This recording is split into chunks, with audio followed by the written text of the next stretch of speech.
In the fourth episode of the Build Insite podcast, we sit down with Aaron Coach Apples Applefield, a figure of resilience, dedication, and leadership both on and off the baseball diamond. From the disciplined halls of a household led by a Top Gun graduate to the bustling fields of Australian baseball, Aaron shares a story that transcends the realms of sports, infusing his rich experiences into the heart of business and personal development. Now turning his formidable talents to the building industry and a people and culture leadership role, Coach Apples blends the timeless wisdom of stoic principles and modern mindset coaching, navigating the hectic pace of professional life with grace and efficiency. Dive in as Aaron opens up about fostering team spirit, achieving well-being, and pushing the limits of productivity in today's fast-paced world.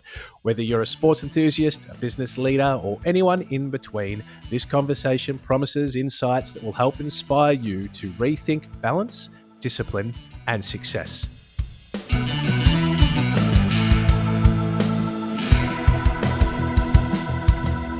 What do you do and what can you suggest for people on a daily basis to recenter yourself? Like any little daily techniques, any little tricks, like a bit of meditation or sayings that you say to yourself, or what advice can you give to anyone that wants to improve just their day by day? I think the big thing is to figure out what works for you. So I'm just going to talk about what works for me. But usually when I'm working with someone, talking to them about setting goals and coaching is I'll get a good feel for what their daily life is like. I'll get a good feel for what things they enjoy. And then we try and piggyback onto those things. So for me, I'm a visual person and I'm a textile person. So, and I love music. So there are certain things that help me to stay focused. There's certain types of music that I know I can listen to at different stages. So before I get ready for a game, I listen to certain types of music. If I'm heading to church and on Sundays, I listen to worship music on my way to and from church. It helps me to get into the space that I need to be in. If I'm driving and I'm in some bad traffic or I've got a long drive ahead of me, I'm not going to listen to some intense stuff that I listen to in the gym. I'm going to listen to some relaxing music, some beach tunes, something that keeps me mellow and calm. You know, I think that the influence of what is around you is very strong, and you can either use that as an advantage or you can use that as that is the obstacle that I need to overcome. You know, we talk about the obstacle is the way. So when we talk about a textile thing, I've got some points on me that I tap. So I'll tap my chest. If I'm starting to feel a little bit out of sorts or I don't feel like I'm focused, I got a little chest tapping thing. You know, myself personally, if I feel like my life is out of order, I've got this really weird habit. People talk about retail therapy. I do what's called organizational therapy. I will literally pull my car over to the side of the road once a week. I'll pull everything out of it, all my marketing material, my baseball kit bag, and I'll restructure the boot of my car and the inside of my car. And by the time I finish that, I feel 100% better because it's one thing I can control. And I'll do that at home as well. There'll be a drawer. Everyone's got that one cupboard, right? You just throw stuff into, or the kids throw stuff into. You pull that out, pull everything out, restructure it, throw some stuff away. For me, that's therapy. So I think the real key is to find what works for each individual. But for me, I go through a routine every morning. I wake up, I have my 2 lemons in a glass, straight down the hatch. About 30 minutes after that, I follow it with 3 glasses of water. Then it's kind of crude, but I have my moment on the loo because I'm pretty regular. And then I don't have my morning coffee until about, say, 9 o'clock or so because the naturopath has got me onto 1 coffee. From there, I always have a meeting with myself when I have a coffee. So my meeting with myself is to take a look at where I'm at to start that day. And that period of time before 9 o'clock is my ability to react to things that I know I hadn't gotten to. And then I can sit down at 9 o'clock, whereas most people will do it first thing in the morning. I already know at the end of the day, because I have my end of day routine, what I haven't accomplished. I'll try and nut that out before my morning coffee, and then I can do a reassessment. Okay, where am I at now? And where do I need to get to by the end of the day? And it's kind of like the post office. It just keeps coming. It's never going to be an end in sight. There is no end. I remember someone once saying to me, you know, Apples, when does this whole self-development thing, this growth thing finish for you? And I think when you die, if you're doing it. So I think the key is, in my opinion, is finding a routine that works for you. The lemons are a thing that I do because it helps keep my inflammation in my system down. The water helps kickstart my organs.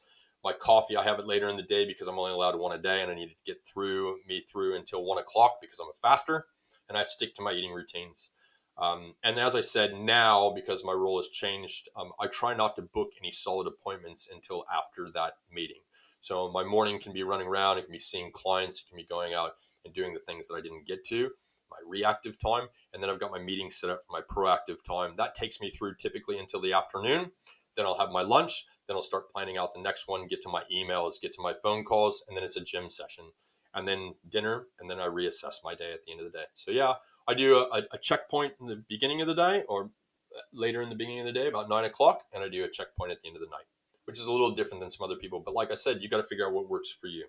But once I hit that car and I hit the ground running, that's my time to action the things that I felt like I hadn't gotten to. I think routine's just such a massive part of what we all do. Just coming out of school holidays here in Victoria, and I know today day one back at school for the kids. I was pretty pumped about it because we can actually set that routine. It makes everything else running businesses a lot more reliable. That you can actually not have that outside noise through the middle of the day. Put your time aside for yourself, whether that's in the morning, the afternoon.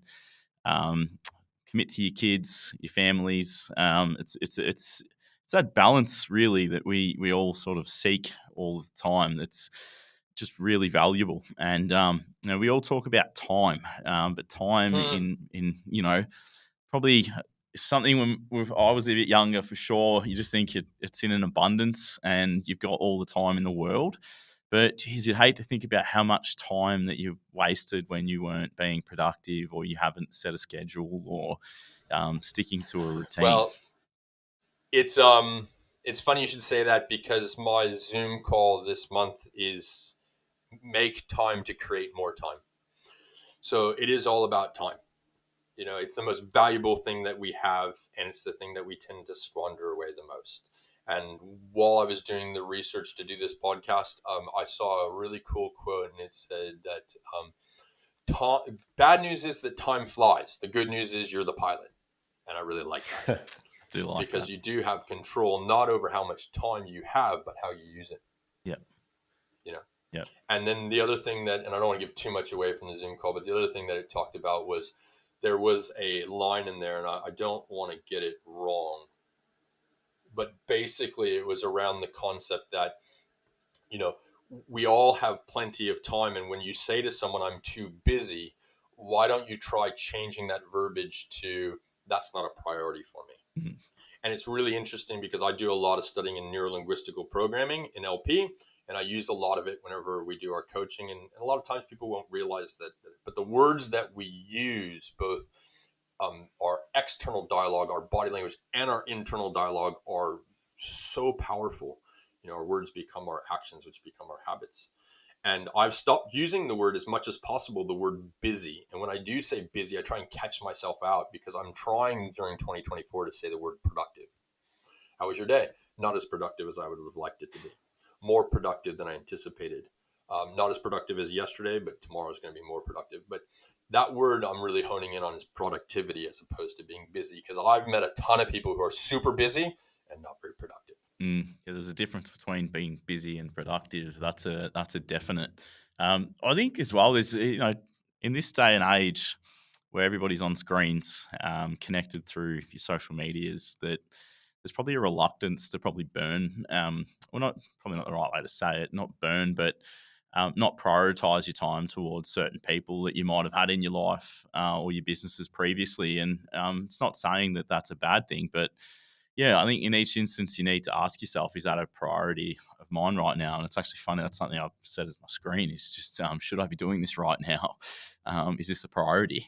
Because, we're living off phones and screens these days to do a lot of what we do with work and socializing as well. So, I mean, just to actually recognize, should you actually be prioritizing your time, and is this going to add any value to what I'm trying to do right now? It probably leads me to asking you, mate, too, stoic coaching. So sort of probably touched on a few things throughout the conversation, but mate, can you tell us when and sort of what was the point where you said, I need to actually commit to, I suppose expanding on a passion of yours, and that is that, helping and inspiring other people? Well, it kind of organically happened. The Stoic side of it was something that Stoic principles and Stoic philosophies have always resonated with me because inadvertently it was something that was being taught to me by my dad. It's very prominent in the military. And the concept of, basically in a nutshell, controlling what you can control, managing what you can manage.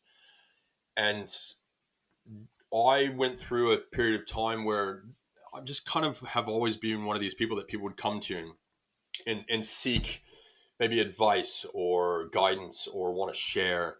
And I did that just because people would come to me for questions about their marriage or questions about their business or about their kids or about their sport. And I quite often would have people say to me, you charge for your baseball coaching, but you don't charge for your other aspects of your coaching. I was like, I just do it because I care and because I want to help.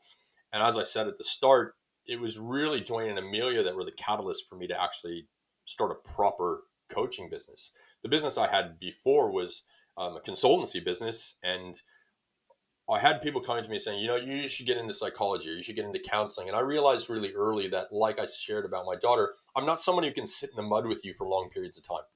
I can sit in the mud with you long enough to understand what you're going through and empathize. And then my nature is I want to help you put a plan in place to get you out of that situation and find a new path. I, for a long time, thought that I lacked empathy. And it wasn't until I was working with a counselor for myself, because I was having to work through some stuff. And I realized that going down the counseling side was not something that was my personality, that the coaching very much was. The coaching is about trying to help an individual bring out the best in them. I mean, your best professional athletes, they still have coaches. It's just something that we all need. I've got a coach, and I'm a mindset coach, and I've got someone who helps me. I don't think that I know everything. Again, the student and teacher or coach aspect. And I think that the big thing for me with the Stoic principles was that the more I started to delve into what I was being taught when I was younger, and the more I started reading, and I took out the book, The Daily Stoic, and just used that every day and read that one quote and that one implementation into my life. And after a year of doing that, I was like, this is who I am, and I am a coach. There's a very interesting movie, and it's a kid's movie. It's called Rise of the Guardians. Have either of you seen Rise of the Guardians? Yeah, you I have. think I have, So mate. Yeah. it's for all the people who may be listening. It's a movie that talks about Jack Frost and Santa Claus, and pretty cool because Hugh Jackman plays the Easter Bunny, which is kind of a hybrid of a kangaroo and an Easter Bunny. But really cool characters. But there is a scene where Santa Claus is talking about how he's seen by people, and he's got a Babushka doll, and he's pulling off the layers of the Babushka doll, and he's saying, from here, what do you see me as? And I say, joy. You see this, and you see that, and intense, and then at the very bottom is his center is joy. And he's talking about the guardians of children, about what their center is each individually, whether it be Jack Frost or anyway. See the movie. It's got a really good story behind it. And if you've got young kids, they will love it. But for me, I realized that my center is I'm a coach. That's who I am. And that empathy thing that my counselor was telling me about was I don't lack empathy. It's that I'm high in cognitive empathy, but I'm not as high in emotional empathy, which means that I can emotionally feel what you're feeling for a period of time, and then cognitive, then like, okay, let's put a plan in place. Let's get moving. Let's take action. I'm an action guy. Even at work, I like being in the middle of operations. I like being in the midst of it. I don't like sitting in an office. I prefer to work out of my car and a laptop and be between our different sites. And I believe I like being on job sites, and I like being on the field, even to the point where I realized with my coaching as far as baseball that I'm not a good team manager. I don't have a problem managing teams, and I don't have a problem managing people, but I do not like managing a baseball team. I don't like managing those aspects of the game, but I love coaching that. I love being the guy who runs the offense and the third base, and I love working with the pitchers, and I love working with the instructors and doing the hitting stuff. I like being in the trenches, but I didn't like the overall management of a team and juggling all those personalities. I do enough of that at work, and I do enough of that in other areas of my life that in the baseball side, that's where I fit. So I think the important thing is that we talked about this early on. In all of this, it comes down to your awareness level, how honest you're going to be with yourself, how much you're willing to look into the abyss and hold yourself accountable, and find out who you genuinely are and then build on it. I think that's so applicable to what we do. You touched on before. Being a builder is, not easy. And I mean, let's face it, life these days is not easy. There's a lot of outside pressures. We've been through hard times, through recent years, and things seem to get harder for people. So, I mean, if you're a builder out there and you're listening to this, there's definitely some merit in what Apples are saying, because you don't have to do everything. You can recognize what you want to do and prioritize that. Not saying forget everything else, but put things in place to get that extra support around you. Get a so-called team manager in, whether it's an admin person or a supervisor, to free your time up and take some pressures and stresses off. And I think that's a great thing with what Apples does with his stoic coaching, is it's so applicable, even though a lot of the experiences is from baseball, sports and business and building and having that team environment is so applicable, mate. So I think that's fantastic. But with your role with Brett's, mate, you're obviously dealing with quite a few builders in the Brisbane vicinity. There's a good community of people up there doing some great things as well in the building industry. Where are you finding things with your experience at the moment with the industry right now, and what I think you said before, you've been involved with Brett's for, is it 16 years or something like that, Apples? 16 plus years, yeah. Yeah. How do you find the industry right now compared to those previous years in it? Oh, I think that over the last several years, I think that word awareness is going to come up a lot more now. People are becoming aware of what the requirements are. It's becoming more challenging, with every industry, but on the building side, you're dealing with apprentices, you're dealing with your supervisors, you're dealing with your tradesmen. And post COVID, I feel like during that COVID time, when we came out of it, relationships became important again. And it became less about that final dollar.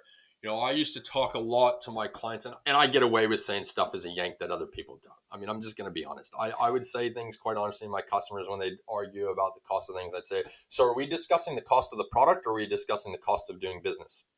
And look at you like, what are you talking about? And I go, well, because XYZ supplier can get it to you for $5 cheaper, that's the cost of the product. But when they don't return your calls and you don't know when that LVL is coming on to site and it holds up your job by 5 days, that's the cost of doing business. Whereas the one thing I told my clients from day .1, because I became a rep on the road after being on the building industry, but more during interiors and working with architects and designers, and then working directly with builders, I literally got sent a list of customers, had one walk through the timber yard about what does what, and said, go and see your clients. And I was like, whoa, okay. But I went out with my own style and said, I've got no idea what I'm doing. I've got no idea what you guys do. But if you tell me what you need and you tell me clearly, I'll make sure it happens. And I will communicate with you better than anyone else. So I'll manage your expectations and I'll manage the communication. But don't call me and say I need 5 links of because I don't know. You're the builder. You should know. Being an arrogant yank, I get away with saying that. Just like I would draw the triangle for clients who wanted to have a crack at things. And I'd say, you put a quality symbol on the top, you put a dollar symbol on one corner, and you put a time symbol on the other. And I can't give you all three. I can't give you a cheap, quality product fast. No one can do that and sustain it. You go out of business. If I give you one out of those three, you'll never come back and do business with me ever again. But here's the pen, cross out the one you don't want. If you don't want quality, well, I can give it to you cheap and fast. If you want quality and you want it cheap, well, you're going to have to wait till I do a bulk buy. You can't have all three. So I think that what I've seen is that we're starting to get back to the point where prices are starting to stabilize a little bit more. People are starting to get more competitive with their pricing. So I'm starting to see a shift back away, unfortunately, from that service aspect of the industry. And, who I work for, we're never going to claim to be the cheapest in the market, but we are going to claim to provide a better level of service. And we're going to be competitive in the marketplace. But it's the job of us as sales reps and account managers. And I truly believe that those two terms have been polluted heavily over the last 4 years. There's a big difference between someone who's there to represent a company and promote a company and someone who's there to be an account manager for said accounts. I'm starting to see, unfortunately, a shift back towards price point as opposed to quality and service and relationships. Is Brett's only a Queensland-based hardware store, or are you across Australia? Yes, we have a recently acquired frame and truss plant up in Harvey Bay, and a trade store set up in Harvey Bay, and then in the greater Brisbane area. Beauty. Plans for other things, but I can't give you that. Hush, hush. No, it's it's good to How are talk. you guys finding the industry changing over the last year or 2 years since COVID? Oh, I actually think from personal experience, what we've got down here in South Australia, it's kind of actually leveled out quite a lot. As weird as it sounds, we've actually got a lot of timber prices have come down quite a lot. There's still the odd few things that are sort of stayed around the mark and gone up ever so slightly, but we kind of find it's leveled a little bit, which is I don't think anybody knew it was actually going to go that way. That's for sure. You kind of just got used to thinking that it was going to be the new norm. So it's kind of been a little satisfying, to be honest with you.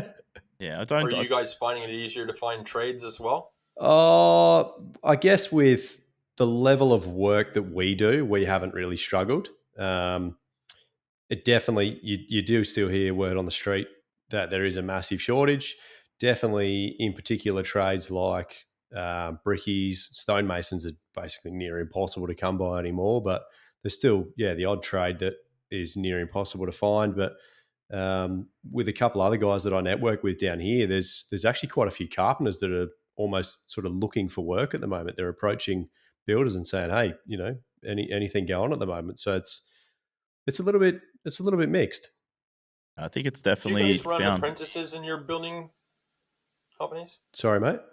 Do you run apprentices in your building companies? We've got one at the moment. With the level of tradesmen that we've got and the style of projects that we've got, we'll look at getting another one maybe later in the year. But it's actually first mature age apprentice that we've had, and I sort of, when we advertised for the position, it was some of the younger guys. You can definitely tell. Sorry, go back a little bit. I was a little bit hesitant to take on a mature age, more so, I guess, that mindset of, oh, it's going to cost me more. Is it really going to be worth it? But I think finding someone that has a bit more life experience, they've kind of gone out, done something different, and then they've come to the realization of, okay, well, if I'm going to be a carpenter, I'm going to give it my best shot. I'm going to give it my all. They've had time to think about it, and that's actually exactly what they want to do, rather than just a young kid coming out of school that's taken the first job that's available just so that they can, get away from having to finish year 12 or whatever. So yeah, it's been a pretty positive experience. So, having had a younger apprentice prior, I'm guessing, Yeah. have you found it easier when you're managing a mature aged apprentice, or the way that you can give feedback to them that you don't feel like, the younger guy's going to run to a safe space? 100%. 100%. You're going to come down to the attitude of the individual always too, and it can provide a great environment and culture. The right person's going to flourish. We've probably found with ourselves the last 6 months in particular, it's been there's definitely been some more tradespeople available. So it's probably shown that the economy and everything else is kind of catching up, and where people might have thought projects are going through, if your clients are reliant on banks, they're not guaranteed to maybe get that project to finance or something. So it's definitely interesting times. But Apples, I'm just cautious of how much time would chew up of you, mate. But one thing I would love to ask you is, when you're talking to somebody, if you've got a young individual looking to set some goals, what would be your biggest tip to a said individual on their goal setting for whatever they may set Measurable. Make them measurable. 100% make them measurable. And also make sure that you understand the difference between a vision and a goal. So when my son says, I want to be a big league ball player, to me, that's not a goal, that's a vision. That's a whole shit ton of goals underneath that in order to get to that vision. So I think it's important to break them into smaller, manageable goals that you can focus on the process side of them. And we talked about this earlier, process-driven goals. And if you can measure them, then you can celebrate the successes along the way. And I think that that's how you keep that motivation going, is because if you can celebrate those wins, then you're constantly seeing the improvements rather than just looking at the end result. And I think that's where a lot of people get frustrated, is that they set goals and that they don't put strategies behind them, but also goals underneath them. So quite often we confuse a vision and a goal. So don't confuse a vision and a goal. Set reasonable goals that are achievable but difficult, and make sure that they're measurable and that you can celebrate the wins along the way. When I used to do private lessons with young kids, when I first came to Australia, I used to do private lessons. And one of the things that the families loved about me, and I learned really early because I had a great coach back in America who used to do this, was that of the 3 goals I would make these young players set, only one of them was allowed to be about baseball. The other ones had to have another aspect of their life, whether it be their studying or whether it be their behavior or household or something that they wanted to achieve. And I think that what you were touching on before, Dane, about balance, I think that that's, when you're raising a kid or you're running a team or we're all searching to find that harmony. I try not to use the word balance as much because I'm a big believer of percentagizing things, that not everything has the same weight. So I put weight on things like my time and weight on my tasks. And for me, I think that that's the big thing, is that whenever you're presenting goals and you're working with someone to get better, it's important to weigh those goals up as well. So you guys would remember that I set some ridiculous goals first in Live Life Build, and then I set a goal that I wanted to learn to play the ukulele. Now, that sounded really good. And then I realized how much time that was taking away from all the other things that were far more important for me to achieve. So I just binned that goal for a period of time. That didn't mean I failed at it. It just meant that that was no longer a priority for me. And I had to reevaluate. And I think that's the other thing, is constantly reassessing and evaluating where you're at, because goals can change and there's nothing wrong with that. It's perfectly acceptable. We got to know when, and I shared this when we were on the live event in the drive, was I went in the hot seat when we did the hot seats for everyone. I went in the hot seats and I was challenged, because one of my biggest strengths is also my biggest weakness, is that sometimes I don't know when to let go of something. Sometimes I don't know when to say, okay, I've let that run its course. It's now time for me to focus on something else. And maybe that was that military upbringing of you just keep going until you get the job done. Well, is that job worth getting it done? Is that on my list of priorities? And not to give too much away, but the Zoom call that's coming up at the end of the month for Live Life Build, one of the things we're going to talk about is the Eisenhower Matrix. And the Eisenhower Matrix is fantastic. President Eisenhower, about how we spend our time and how we prioritize what we take action on, what we delegate, what we don't do, and what we set aside for another time. So I think that it's important that when you're setting goals, that you do those things, that you don't confuse the vision with the goal, and that you make sure that they're measurable, and that you constantly reassess them and keep your finger on the pulse. It's one of the reasons why, even now with the job in people and culture, I still have 3 clients, and I have 3 clients that I'm an account manager for, because I want to have my finger on the pulse. I want to know what's going on in the building industry, because I can't adequately serve our staff, our most important resource, if I don't know what's happening in the industry. Yep. So that's a goal of mine, is to stay connected in the industry. There's always a things are going to change. They can change quickly. So yeah, I definitely agree there, mate. It's okay to change goals and so forth as well. But great insight there into vision versus goals. Spend a lot of time on it. But mate, just wanted to say, yeah, big thanks for giving up your time, and massive Thanks for supporter inviting me. of all of us, but especially the support you've given us with what we're out doing with Build Insite, mate. So if anyone's listening and wants to hear more from Apples, he's always a frequent visitor on Live Life Build, so he's a good man to have around. But mate, looking forward to catching up again soon. But yeah, I think we'll probably have another chat down the road, I'm sure. Well, I would love that. I'm absolutely honored. Thank you to be asked by you 2 gentlemen to participate. It's an absolute honor and a pleasure. The last thing that I'll leave you guys with, and you've heard me say this a number of times, but the listeners probably haven't, is we mentioned earlier about life as being hard. It is. The obstacle is definitely the way. It's one of the founding principles, one of the main principles of Stoicism. The obstacle is the way. And at the end of the day, I try and encourage my kids and people, look, if there's something you don't want to do, but you have to do, eat your veg first. I happen to like vegetables, so I don't mind eating them first. But whatever it is that you don't like to do, and my kids would say, I've got a tough decision to make. And I would often say, well, what don't you want to do? I don't want to do that. Why? And then you start digging into it. It's the thing that you should do, because human nature is to take the path of least resistance, but that's not where growth happens. Growth happens in the valleys, the peaks and the mountaintops. That's where you take selfies and you celebrate. But down in the valleys, that's where we grow. Absolutely, mate. Thanks very much, Apples. We really appreciate your time. For everyone listening, make sure you keep following along, like, subscribe. This will be on YouTube, and we've got some great episodes coming with some great guests. So, Lukey, Apples, pleasure. We'll chat soon.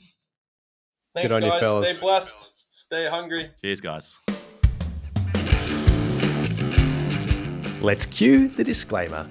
It's Anthony here from Build Insite, and I need to let you know that myself and the Build Insite team are in no way, shape or form qualified to give you personal or specific business advice.